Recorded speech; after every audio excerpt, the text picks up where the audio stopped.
আছে কুরাইশ বংশের মতো না শেখের বংশ না সৈয়দের বংশ না মন্ডলের বংশ না সন্তানের বংশ না পৃথিবীর কোনো খানদান এমন কোনো পুরুষ নাই কোনো জাতি নাই দল বর্ণ নির্বিশেষে যারা বিশ্ববিদ্যালয় শিক্ষকতা করেন যারা প্রফেসর যারা এমফিল পিএইচডি ফরেন ডিগ্রি সকলে রহমত পোষণ করেছেন নবীজি এমন এক পরিবেশে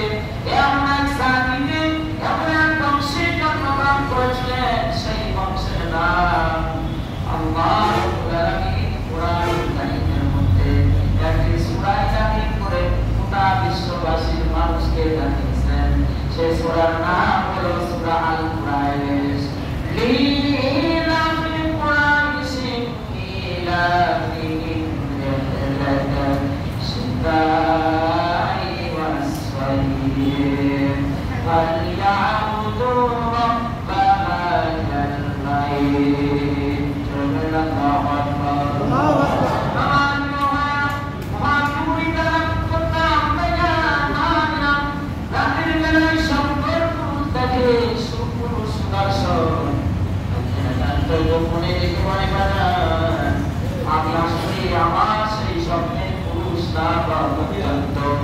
আমি দুনিয়াতে কন্ট্রাক্ট লাইন পরিবারের সূত্রে আবদ্ধ হব না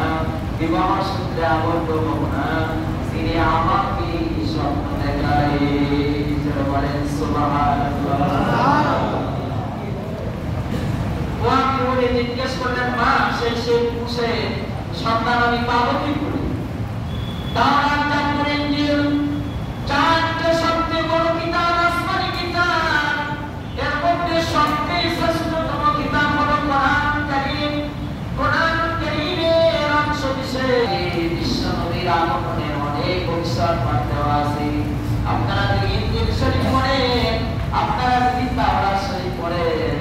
আল্লাহ রাব্বুল আলামিনের প্রতিটি ভবিষ্যৎবাণী সম্পর্কে লেখা আছে তাওরাতের পণ্ডিত যথাযথ ইবনুল কায়েস কোরআন কারীম তাওফিল তার কি বলতেছে ওগো মক্কার মানুষেরা কুরাইশ বংশের মানুষেরা